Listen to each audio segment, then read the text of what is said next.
What's going down, everybody? It's Cooper. Happy quarantine day, whatever the hell it's been. Great episode of the podcast coming up with DeJesus of Adelitas Way momentarily. First things first, though, big thanks out to our sponsors, including Midwest Meals. MidwestMeals.com is the website, still open, still doing business, still shipping your meals nationwide.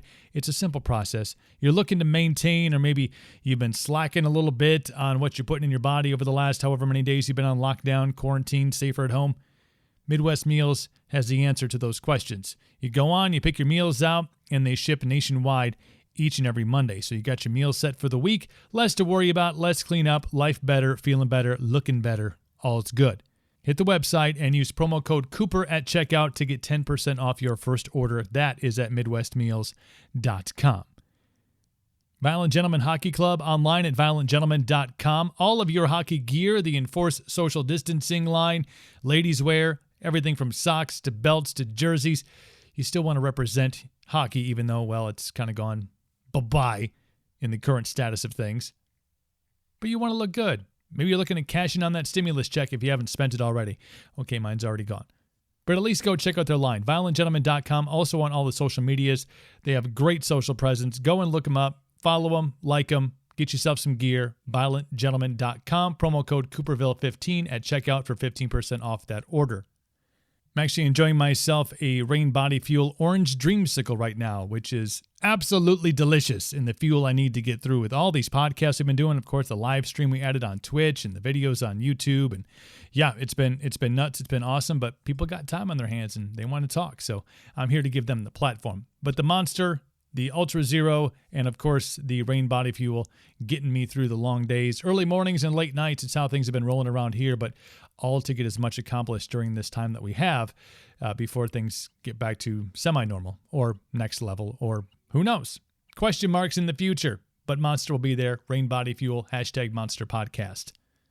DeJesus and I go back many years. I remember watching a line of fans at Rockfest waiting to get pictures with him and sign autographs and stuff like that. And those guys waited out till every last fan was taken care of. My admiration for him and his dedication to his band and his music started then, and it continues to this day. Great conversation with Rick about all things going on in his life and quarantine and what the future holds for the band. Good stuff. Coming up on episode 56 of the podcast, DeJesus, Adelitas Way. It starts right now. Welcome to Cooperville. The Welcome to Cooperville podcast. Subscribe, get updates, feel better about your life. Welcome to Cooperville.com. Check.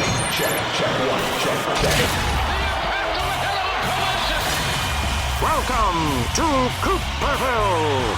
Make sure you use a coaster. It is the Welcome to Cooperville podcast and live from the Twitch quarantine sessions. So we're live on Twitch right now with my brother from another mother. We've lifted heavy microphones together at one point in our lives. Mr. DeJesus from Adelitas Way. How you doing, my brother?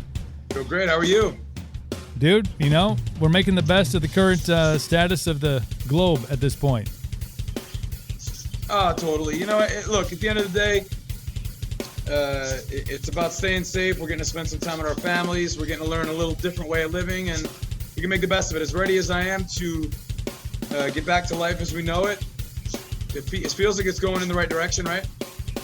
I feel like there's the winds of change have blown through, and there's a little more like positivity about things. There's a little more optimism. Obviously, some places are opening up, but it's been a weird time to. I want to say be alive, but I get it. It's happened. This has happened during our lifetime. Right. Like nobody else. The people that experienced this in their life they didn't have the internet.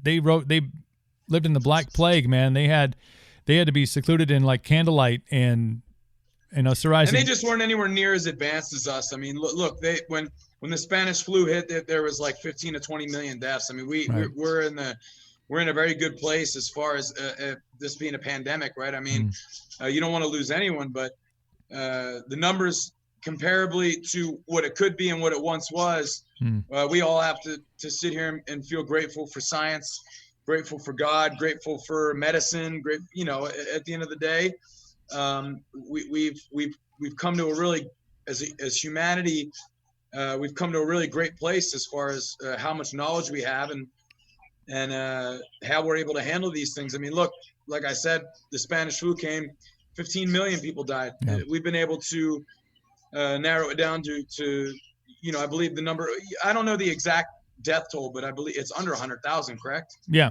It's been adjusted recently because there were some changes in cause of death from COVID-19 to the actual flu. Yeah, a little bit.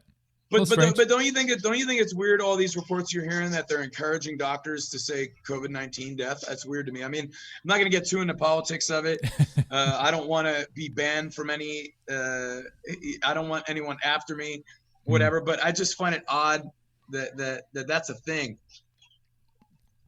Yeah, it was it feel like all the other styles of death or ways, causes of death disappeared for a month. Like nobody died of anything except everyone died from COVID. Yeah, no one got hit by cars anymore. No, cancer was cured. Everything else was like, all right, well, that was obviously COVID. Clearly the guy. Well, you think there's a report coming out that they're incentivizing doctors $10,000 and then like $30,000 per ventilator per death, like all these weird stats, and it's like. Money in my life hasn't come that easy. No one's ever come up to me in a side alley and say, Rick, I'll give you 39 extra grand if you do this. You know what I mean? So it's just it's odd that that's a thing. It's odd that reports are coming out about that. I find it weird. Yeah, and it feels like there's a like the fear has lifted about COVID a little bit. Like people feel a little more open, like maybe breaking some of the rules that have been put in place. And then all of a sudden it's like, now we have killer hornets invading the East Coast. Oh, those things ain't coming to Nevada. We don't got to worry about them. They kill bees. I like bees. Bees, though, they die very easily. They sting you once, they drop to the ground. The killer hornets are just giving them the inevitable. But I will say, back to the everyone getting back to normal with COVID, mm-hmm. It's because people realize there's also been like 1 million cases cured, 1 million bounce backs. And when you realize that you have it's just like the flu. You realize you have a chance to get it, bounce back, move on with your life. You're almost just ready to face the fire at that point, right? We've been 50 days in to quarantine. Mm-hmm. We're still holding strong, but at the end of the day, I mean, it's you got 1 million cases cured out of like 1.1 million cases in the States or something like that, right? I mean, it's just, I don't know the numbers exactly, but they don't scare me enough to stop living this beautiful life. I don't know. Right. But you live it up though, man. I mean, you guys, the band's doing great things. They're, finding different ways to get out and get into, and you've always been a front runner at that, getting out and developing new technologies or finding new ways to have the band be in front of people, never losing that relationship that you have with your fans. It's all about the fans. It's all about the fans combined with the quality of that we're delivering, the quality of songs, the quality of music, the performance. We believe in our live show, and obviously every week we got to get better. It pushes you when you're recording yourself live through a board and you can hear every note. It pushes you to be better as an artist. And this whole quarantine has made me a better singer. It's made the guys better players. I'm obviously not in tour shape, but I go out there and try to put it on them every night, like I am. Another thing is we're the first and only band I know right now, besides maybe Metallica, that's putting on full band live streams on the internet. And I'm proud to be at the front of that. I'm proud to be at the innovation of that. We are always looking to be at the forefront. And I think first and foremost, you have to have the fans that are going to show up, and you have to be able to go and to deliver the performance and the songs. And I think, quite frankly, there could be some bands out there that just aren't feeling the confidence in the ability to go and put on a weekly live right there, uncut, unfiltered stream for the world to see, because you could be exposed as well. And you have it. I mean, and I've always admired this about you, and you and I have had lengthy conversations about this. Rick took control of his band, of his livelihood, of his career, of every entity that came in and out of what the band was doing and what you're doing, and has always been, fearless seems like an understatement, but a lot of these other artists, I got to imagine that it's maybe not just them having that fear. It very well could be that there's a manager, there's a label, there's somebody else that's saying, you know what, I don't know that this is such a great idea. I don't think that you should do this. Having too many people, too many cooks in the kitchen can stop you from just being forward thinking and being able to move.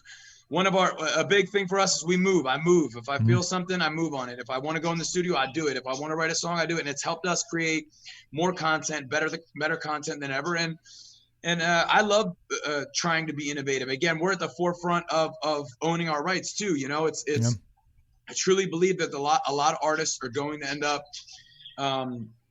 taking the route that I took. I just took it a little bit sooner. I actually hope they do, because it's a dream come true to be able to have so many amazing fans, be able to control your livelihood, be stress-free in a sense of when you own your work, you own your creations, a lot of great doors open up, and we're very proud to be at the forefront of that as well. At the forefront of streaming, at the forefront of owning our masters and all of our rights to all of our music that we created. It definitely took a lot of risk, but I truly believe it's just more. You're going to see more and more artists heading towards where we've been for the past 5 years already. You know, we own over 160 million streams independently on our songs, and that's with and without support from various tastemakers. So it just shows you that the fans are the biggest tastemaker that matter. I've been grateful to have great radio support from you and from so many amazing programmers who truly love music over the years. It's helped us be rooted in the communities, but streaming, Spotify, the ability for people to go out and discover music at an alarming rate has done nothing except help our band. We've gotten right in the wave flow of how great music discovery is right now, without a cumulus or someone trying to be this tastemaker where they're only letting 5 out of 50 records in, or they're going to tell you the 5 coolest songs. Well, people aren't narrowing it down to just 5. People want to hear new music any way they can. So we're happy to be in the waves of the current state and future of this music industry and the ownership of your rights and your music. I gotta feel like, Rick, you get calls like there's other artists that reach out to you and say, man, we're just, they're under the thumb, they're feeling that same thing, and they feel like they got a great song, and they feel like they not have to wait for it to be on a record and the label. Of course, and it's my job to just help encourage those guys and help them feel comfortable taking back their lives, or even help them feel comfortable having something or trying something that's going to change their lives for the better. For me, whenever any artist calls me to ask me questions, I give them nothing but guidance, and I try to really be pay it forward. I try to really just let them know how much it's changed my life, how much freedom it's given me to be the artist that I always knew I could become, and I'm still striving to be. And it just really opened up the floodgates to the potential and the possibilities for a life as an artist and a life as a musician for me and my family. So whenever I do get a lot of calls from artists, and whenever I do get that call, all I can do, I can't force them across the finish line. I can't tell them what to do. I can't be the leader of the resistance. They have to take it under their own accountability, and they have to make the call themselves. All I can do is encourage them, let them know how we've done it, let them know the success we've had, pay it forward, and help in any way that I can. I love that. I love that there's a certain that level of openness and being like, hey, here's how we did it. Here's the one thing that, in my view of you, Rick, and of the band, is it takes not just that avenue. You are, and if you haven't listened to Adelitas Way and listened to the music, if you don't find the drive that lives inside of each and every lyric that is written, this is, the accomplishments that you have gotten because of the control you've taken. You are one of the most driven people I've ever spoken to. I mean, there is not an ounce of quit in you. And hard work pays off. I want to show that to the kids, to my kids, to every generation, to other artists, to younger artists, to artists that are currently in my position or currently, we're in the position I was in. I was coming off of selling 1 million singles, couple 100,000 records, number one hits, touring on the biggest tours. I was broke.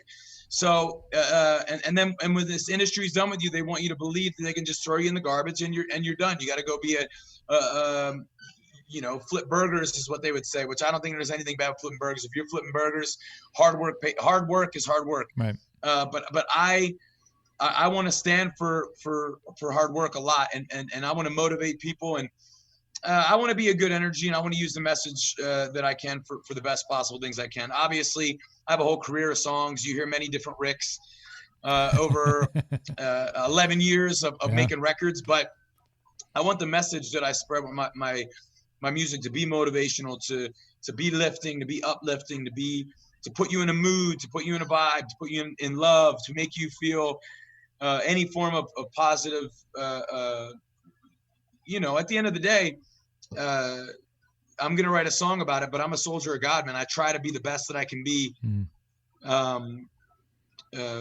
while I'm still learning and bettering myself. Yeah, I have a whole enough to run 13.2 miles. I have a whole playlist of Adelitas Way songs. Yeah, I like that. Because every and again, like you talked about, there's many different elements. There's songs about different things, but I can pick out enough music over your 11-year career to fill enough time to run basically a half marathon of all stuff that's like, yeah, I'll show you what it takes. Yeah, it's for people who mean what they say. Dude, I mean every word I say in those songs. I mean absolutely. it. When I say what it takes, I believe it. I mean it, and it's to help everyone else who believes in themselves and means it too. When you're pushing past mile 13, not everyone can do mile 13. When I sing what it takes, I believe it. I believe it. That's what I believe that I am, and my tenacity for everything. Competitive, career. The way I love, I mean, it's just, I believe the lyrics that I sing, and and I can own up to them. You know what I love is you and your relationship with your fans. And if you don't see it in the live show, you're not watching the live show. You're not watching the right live show, because there's a connection there. And the first time I ever saw you guys perform live, and I was already a fan. And this was early on. This is probably 9-10 years ago. I think the first time that you and I connected. Now maybe 8-9, and just this energy that you can feel in the air between you as a performer and the audience. They're just being a part of what you have going on the stage, and that's what both of us are there for, dude. That's what I'm there for. That's what they're there for. It's a mission accomplished, if you ask me, right? And that's the hugest win. But it is the hugest win. The thing about you, the difference between you and a lot of the other acts I see that maybe can toe the line a little bit on that, is that after you're done giving what I would consider to be 120% of yourself during that live show, and this was 8 years ago at Rockfest. It's 98 degrees outside, probably the hottest day we've ever had in the state of Wisconsin. To you, it's like Tuesday. But yeah. So I see you throw this show down and kill it, and you're in the crowd, you're crowd surfing. It's just energy. It's beyond anything I've seen before. And then you'll go and meet every single one of your fans. That line was ridiculously long. You met every fan that was out there. And it wasn't your standard like, hey, cool picture, da da da. You could feel like you are attentive to that individual during their time up there. It was it's all about the fans. You never know whose life you could change. You never know who needs to feel love, or needs to feel hear the words you're saying. You never know. You don't want to make yourself, I don't treat it like, oh, this is the moment. I just try to treat every fan with heart-to-heart hug, love, connection in the music, spread my light, and also too continue to prove that we're the real deal.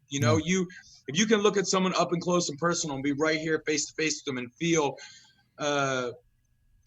what they're about, and feel they know that what I'm singing is real. Those fans that are waiting there, they feel it. They can still feel it off me when they're close to me, and I want to just continue to bring that to people. And I think it's important to appreciate your fans, and I think it's important for the journey. It's part of the journey I like too. I'm not here to go and have everyone connect with my music or fall in love with my songs and then ignore them or hide on a bus or do whatever is known to be done. I just don't see it. I like having that connection with the fans. The fans make all your dreams come true. They make everything possible. First and foremost, you know, you want to you want to walk the line a little bit. I mean, I guess a lot of my life they could say some of my music is a bit rebellious, a little bit of a rebel, but it's always very important for me to be a good role model. When I meet kids, when I meet children, you know, show respect for mothers, women, just people who served our military, just everyone. When you come across humans, you gotta show that you're grateful as well, that you have respect and you have love. And for me, we've got to meet so many amazing fans over the years. So many great supporters of our music. At this point, it's undeniable. I don't care what opinion anybody in the industry or you know, when you're on your first record or second record and Troy Hansen says that band sucks, it hurts your feelings. But when you've been around for 11 years, or when Wimmer leaves you off every festival, or you know, like you kind of feel like, oh, I'm out of the cool kids club or whatever emotionally you're looking to fulfill. But at this point in my career, 11 years in, over 400 million streams on our songs, 160 million independently. It doesn't matter what one single person says about us. We're a proven entity. We're undeniable. We have amazing fans, and I sleep better every night knowing that that's the case for the past 4 or 5 years of my life. You know, I don't lose a wink of sleep over my job. That is in all aspects of life, because I think there's a lot of key things that even I have learned in the last year of being out of radio about, you know, it's self-development, self-improvement, you know, reading a lot, understanding how much, you know, people's opinion can be a factor in how you determine your life. And I think it seems like you at a long, maybe not a long time ago, but you have found a point that you stopped giving and stopped living your life for other people. You started living your life for Rick and your family. Makes you a better artist too. I've become a better artist just being able to go in the studio and do what I want and not worry about any format or anything. I just go in, I do what I want. If someone says, oh, this sounds like this, I just, I made it. It is what it is. I made every Adelitas Way song that exists on 6 albums, plus some demos, plus some side songs. Like, it is what it is. I made it. It is where it is. I'd also like to just shout out all the people surrounding me. The reason that I'm able to dive into what you said, it's important to be able to self-improve. It's important to be able to kind of find out where you're lacking or where you could be better without too much pressure. But I surround myself with people, from my wife to my friends, that I really think are very knowledgeable. They add to the well-roundedness of the potential for myself and for even themselves. Like, I just want to say that, like you said, when you're focusing on self-improvement and you're able to identify what could be better, that's a lot of the part of growing. If you just think that you have no room to grow, you will not continue to grow. And I think that's what's so great about life and everything. You can learn something tomorrow that you didn't know today if you put the time and energy into it. And I do find myself taking that on as a challenge constantly. Do you feel like during that journey, because I've gone through this, when you go through those kind of that kind of growth, and you learn about the people that you surround yourself with, and you learn about the sum of like the 5 closest people in your life, did you find at a juncture during your career that there were individuals that you had to, I want to let go sounds so. Oh yeah. That you had to kind of be like, you know what, it's time for me to level up, I guess, is the hip totally. Kids thing. But you know, the good thing about my situation is I feel blessed. I'm grateful. My core has always been just these amazing people, you know, from my wife to my family to you know, Trevor's been in the band with me for a long time. He's very, very just has a great mindset, a great energy, a great work ethic. Just so many. I'm very complimentary of all the guys in the band. Tavis, Andrew, Trevor. I'm just lucky to surround myself with great people, from my band all the way out to my family. And I think when you have that center, that core, it's pretty easy to trim the hedges. It's pretty easy to you know, I can find someone if they're being cancerous or if they're doing what you were kind of saying, they need to be exiled. Like, I'm a pretty stern exiler, and I could drop the hammer. But you're also a great. I've noticed it because I've watched your lives that you do on Facebook, but you are able to bring this connection, and this is maybe more artist to fan, but you are a tangible, you are a real human being, and I think that's something that in the industry, and I know artists who are this way. They don't feel like they're real to the people that maybe pay for the tour bus. You know what I mean? They're on the stage, and the stage is done, and the lights go out, and the band moves on. There's no some of those guys connection. could feel empty. They could feel unfulfilled. They could live their dreams out and feel unfulfilled, right? I mean, you could have everything you ever asked for and feel unfulfilled if you're living it that way. And I wish I could say I had more friends in other bands. Like we just don't seem to connect ever, really. I would say the only the two people I've ever got to connect with outside of full bands, I would say Theory of a Dead Man is a full band. We've got just a great connection with as human beings, and I really care for those guys. Me and Aaron Lewis from Stained have had a pretty, it could be considered odd, but I feel it's a pretty special rapport over years. I spent a lot of time with Aaron, and I got love for him, and I've listened to some of the wisdom that he's told me when I was a young artist, and it kind of stops there. Honestly, there are a lot of guys who do the performance, and they go on the bus. You never see them again, and a lot of those guys could be living the biggest dream in the world and feeling unfulfilled because it's all about the fans. I could tell you that over and over again.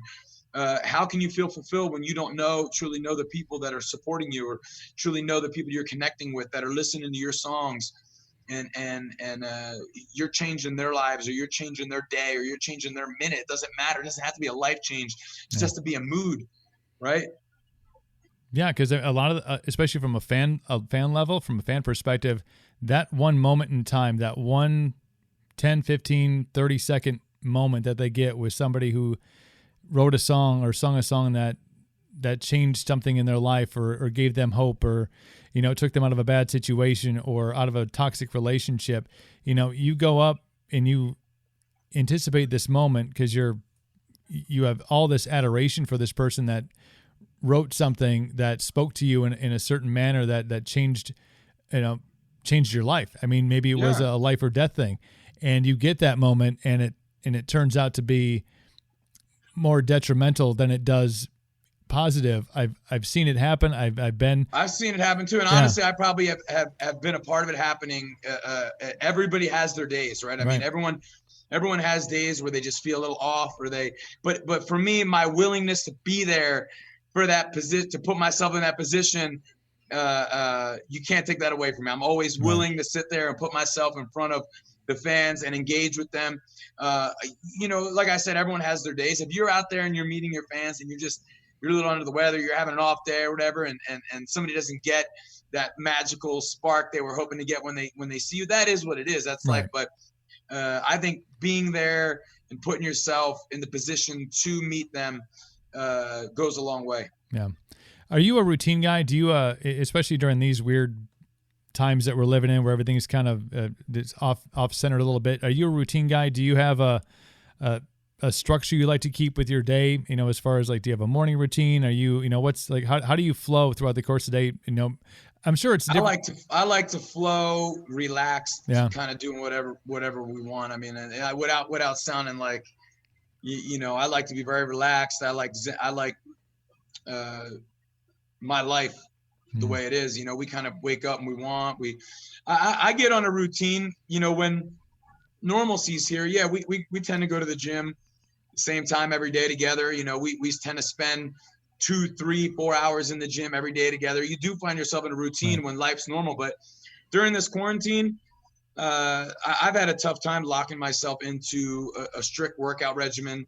Right. I've been focused more on my vertical jumping and my core to be ready for performances, but I don't really like the shape I've been in for putting on the kind of intense show that I like to put on, even on the live streams.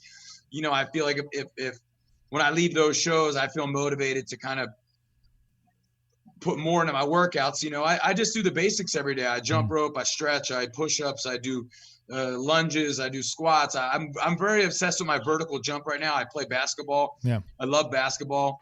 I'm a baller. I play hard. I put a lot of hours under the court, and during this quarantine, jumping higher has been definitely a focus in my workout. So I've been doing a lot of plyometrics and jump exercises, but I could be working out harder. Today I was in the car thinking to myself, what are the other guys in the league doing? You know, are they working harder than I am over the break? Like, probably. Right. It's just something I need to tell myself to maybe step it up, you know, and push it another notch. But you got a lot of other stuff going on. I mean, I know you're doing a lot of stuff with the house, and you got the kids, and there's 35 million things going on, during this. I usually can handle them all, though. I can throw them all on my back. Right? Just, you just carry them all around. It's like it's a monkey. You got birds and dogs and partridges and pear trees, and man.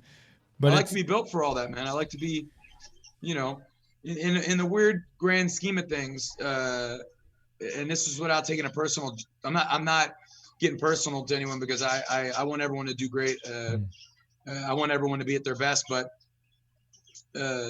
I'm like the anti-monster. Right. I like to view myself as the good guy. You know, if the world took a turn and you put a sword in my hand, I think I would do a lot of good things. So, when I listen to some of the music out these days, I feel like there's a lot of negative connotations, a lot of maybe trying to put people into a depression, or lyrically trying to drive people into feeling down. That's why top 40 music doesn't bug me, because whatever lifts people up and makes them feel good, I like it. I want people to feel their best. So, but I feel like in rock needs another guy like me, who can fight against some evil. I'd like to see myself as a good guy, and you don't want to use the word hero, because there's only one man that's like a Superman. But if there was an Avengers, I'd like to think I would land on the concrete and add to that team of other guys who want to fight for the greater good, right? And I agree with that wholeheartedly, especially with your music in particular, just because I have found that kind of positivity and that kind of drive and that kind of energy and that kind of go towards the good, be better, do better, even with a little bit of edge, to be like, remember all those people that said I couldn't do this? I'm going to go and do that, because that's what it takes. But, of course, I had a chip on my shoulder for years. I mean, for years and years and years, for my whole career, 11 years, I've had to hear, all the people everyone praises, all the tastemakers in our industry, like they always just, it was never coming easy to us, if I could put it into that word, right? It was never just like, oh yeah, they love you, So I feel like for the first 7 years of my career, I had this chip on my shoulder, and I'm like, any challenger, man, step up. I'll show you. I take on all comers, which I still have that mentality. If I'm training basketball and someone walks into the gym and says, you want to get it, I'm like, check ball. You know what I mean? Like, show me what you got. And that comes with just about anything. Right. Any sport, any activity, any mixed martial arts, boxing. If someone walks up to me and says, step in the boxing ring, I'll toast you. I'll say, put the gear on. Yeah. Put the gear on, and let's see if you can cash that check. I prepare. I've been how many sessions have you done this week? I'm 5 in. Right. So with that said, I had a chip on my shoulder for years. It's gone. Right. It's long gone off me. I have no chip. I feel grateful. I feel blessed. I don't walk around with this. I'm under appreciated mentality. I feel just very grateful for the position that I'm in, and I feel very, very blessed. There was a great book that I read last year by David Goggins, and in his book he was a former Marine. He was a Marine, not a Marine. He was a Navy SEAL.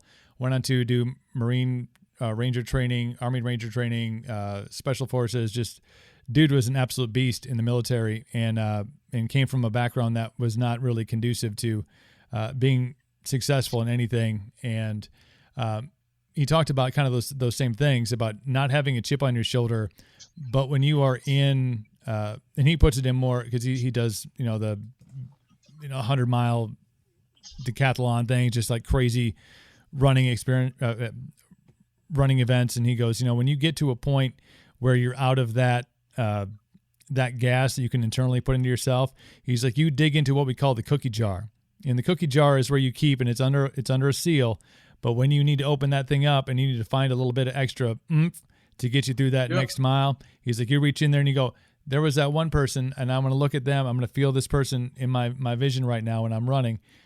And I'm going to think that person said I couldn't accomplish this.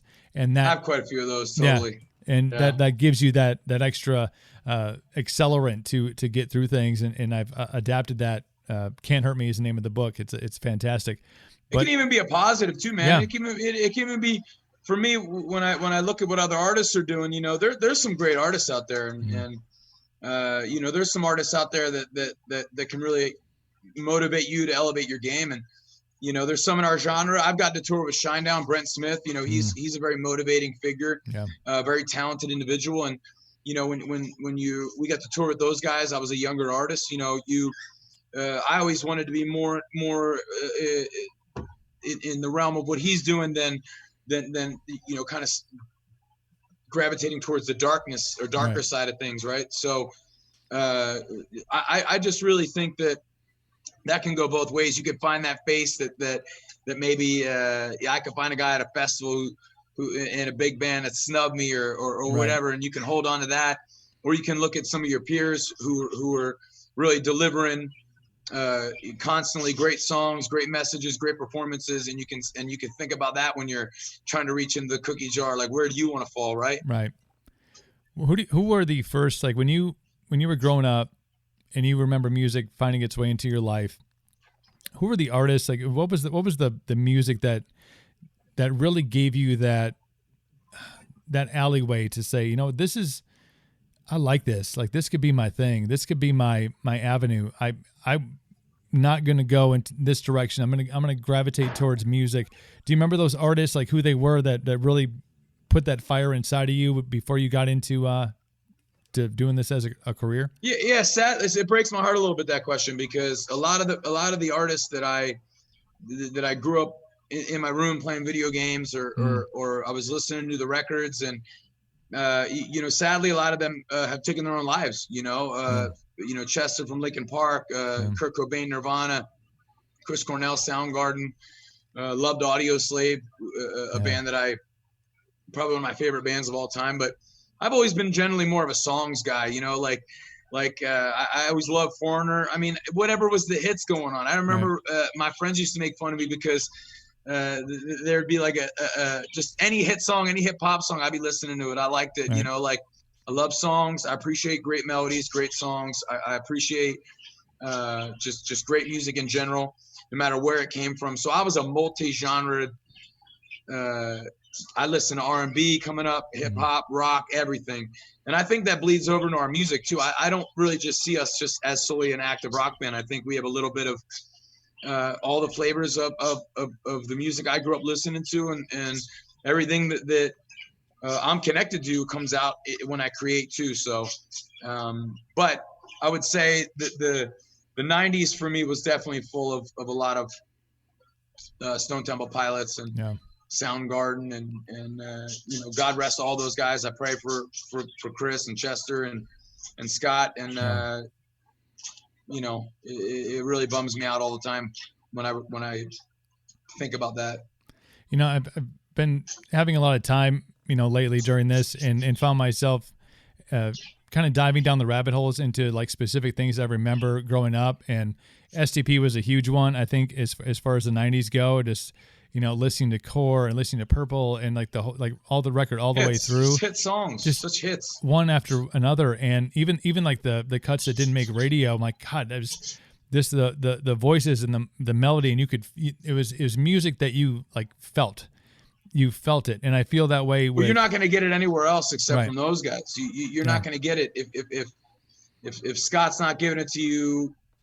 You're not going to get it. If Chris isn't making it up, it's not going to happen. If Chester's not singing those melodies and doing those screams, there's nowhere to get it. There's no emulation, and that's very, very important, I think. Yeah. You can only get it at one place, and it'll never be there again. I think about Linkin Park too, is as a band, and you kind of mentioned this, that there's, even though you are an active rock band, that there's so much more to it than that. There's so many more influences that flow into that. And I think Linkin Park, right along those same lines, and how they've evolved. They evolved over the course of their careers, and up until when Chester passed.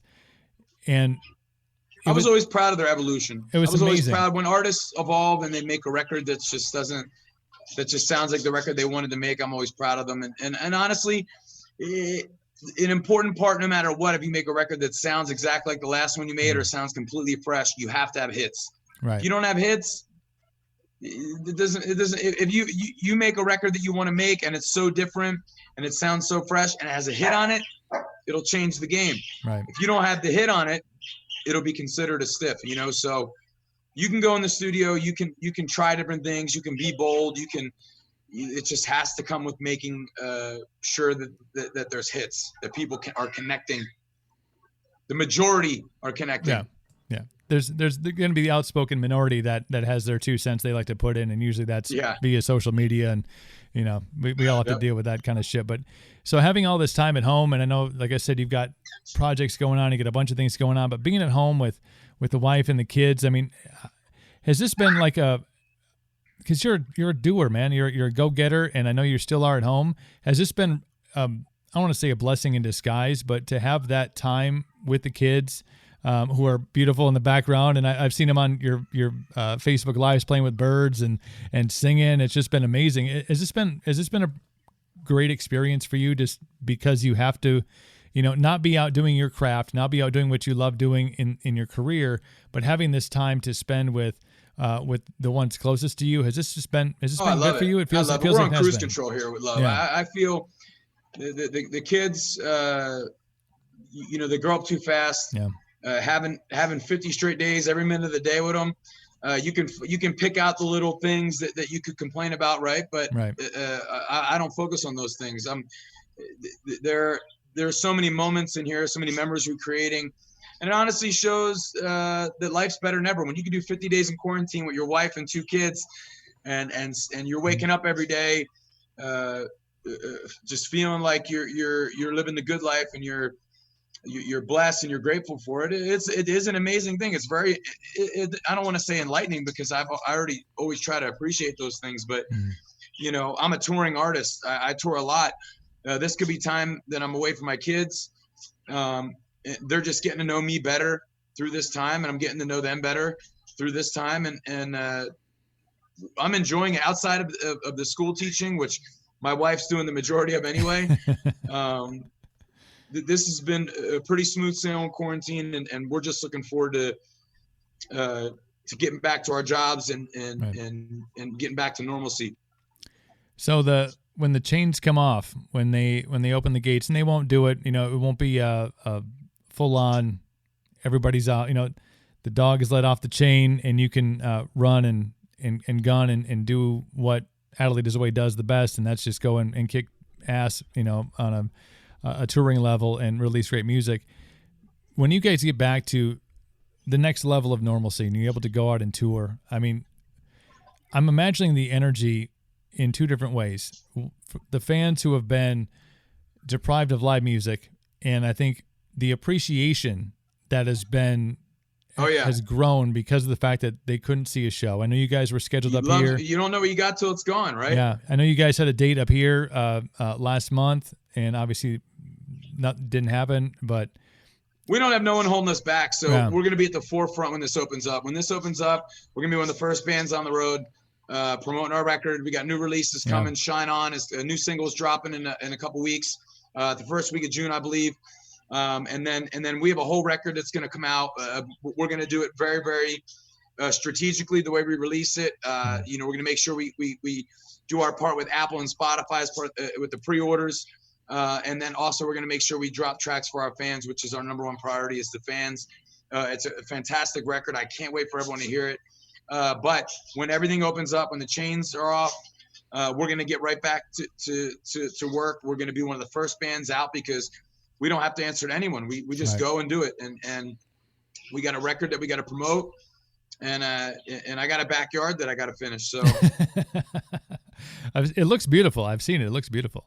Thank you. It's getting there. Where do you see the end result? My wife's a fantastic designer. So when the end result comes, it's gonna blow you away. So that first moment, stepping onto the stage after your first show, post quarantine, rabid fans ready to just let however many months of pent up energy loose.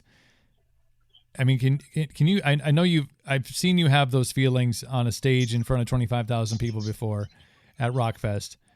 That feeling, I'm trying to imagine if anything, that moment, no matter what spot it's in, what venue it's in, what city it's in, that moment of, I can't even fathom that ball of energy. I'll be ready for it. Oh man, I'll be prepared for it. I'll be ready. I'll be well stretched. I'll be well prepared. I'll be looking forward to it.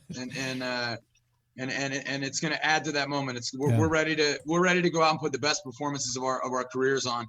And it just gets better with the amount of reps we have. That gets better with our experience. That gets better with the shape that we're in this point of our career, with the gear. We've completely upped our gear for this next tour coming out. We've got so much tech side of things that have improved. It's just going to be we're just I hate saying this, but we're just getting started. Adelitas Way is just getting started. I know we've been around 11 years. We've done hundreds and hundreds of shows, maybe thousands. I don't even know at this point. I just go out and play. But I will tell you this: we're hungrier than ever. We're entering the prime years of our career. We feel like we're ready to put the work in to be one of the best at what we do, and we cannot wait to go out and show everyone all the hard work we've been putting in. Well, you know, Rick, I have a special place for you in my heart as a human being and as an artist, and for your just the way that you own your life, and that is something that I think is hopefully never overlooked, because grabbing a hold of not only your career but embracing it in this positive light. It's something that in the industry, I know when I was in it was hard to find, and even being they try to take it from you, man. They try to take your life from you. Look, you can always take your life back, and you can always be in control of it. 100%. And that is very important. And some people do lose sight of that. And I'm glad that you said that, because it's the truth. You want to be self-aware, and you want to be responsible for yourself in a sense. A lot of people like to let other people. How many times your career has some old 7-year-old label head or someone told an artist who they are? This is what you need to be, and this is who you are, and this is what I need to hear from you. And you lose yourself. Yeah, you lose yourself. But you are found, and you are just blowing things up, man. And I appreciate that element of you and the band, and the way you are constantly there for your fans, and just a genuinely good human being. And it's a light during all of this, and the fact that you bring in the full on live show to the fans and Swans, baby, where's Swans? Oh man, and I just they need that. We need that, and I'm so glad that you are on the forefront of bringing that to people, because we're going to deliver it. And I can't wait to get back out and see everyone. I can't wait to see you, my friend. I had a great time doing this. I just want to shout out our fans. Thank you guys for making our dreams come true. You guys are amazing. Anybody new listening to the podcast, check us out. Spotify, Apple Music, Amazon. I'm sure there's a song that's for you in there. It's very diverse. Go find your song. And everyone stay kind to each other. Let's stay distant. Let's get through this, and let's get back to life as we know it, and conquer all with love, man. It's important that we all keep our emotions in a positive place during this whole pandemic. Absolutely. Rick, all the links for you guys, Spotify and Apple Music and your social medias, all be in the show notes of the podcast. So whatever platform you're listening on, you can just click below and you can jump on board with Adelitas Way if you haven't been before. It's a ride that's it's a journey you're never going to want to get off of, man, because I've been on it for 11 years, and I'm happy to continue on it with you. And I appreciate the shit out of you, and I love you as a human being. Well. And take care of yourself and your family, and let's stay in touch, my friend. I'll see you, brother. Thank you. Much love, Rick. Take care, man. See you. Rick, my boy. Rick DeJesus on the Welcome to Cooperville podcast. Thank you for your time, brother. Really appreciate it. It is, of course, us doing things a little bit differently these days because we've learned how to do live stream podcasts. If you haven't checked it out yet, make sure you go to twitch.tv/NoLimitCooper. Follow the show, because then every time we do have a live podcast, a live stream podcast, you can jump on board. You can ask questions of whoever we're talking to, ask questions of me. We can answer them right there in the live chat. It's a really cool, interactive part of the show we've added on. That video then goes onto YouTube. Follow that YouTube channel, which is just Cooperville. You can follow, and all the socials, Facebook, Twitter, Instagram. My personal Instagram is at NoLimitCooper. Give me a follow as well, and we can all stay connected during this time of disconnection. The podcast, whichever platform you are listening to it on, I appreciate it thoroughly. Make sure you subscribe, leave a rating, leave a comment. Much appreciated, whichever way you go. If you hate it, okay, cool. I like feedback. If you love it, let us know that as well. So make sure you subscribe on whichever podcast platform you listen to the show on. Until then, no high fives, no. Can we do the elbow thing? Let's do the elbow thing. Elbows. Have a great one.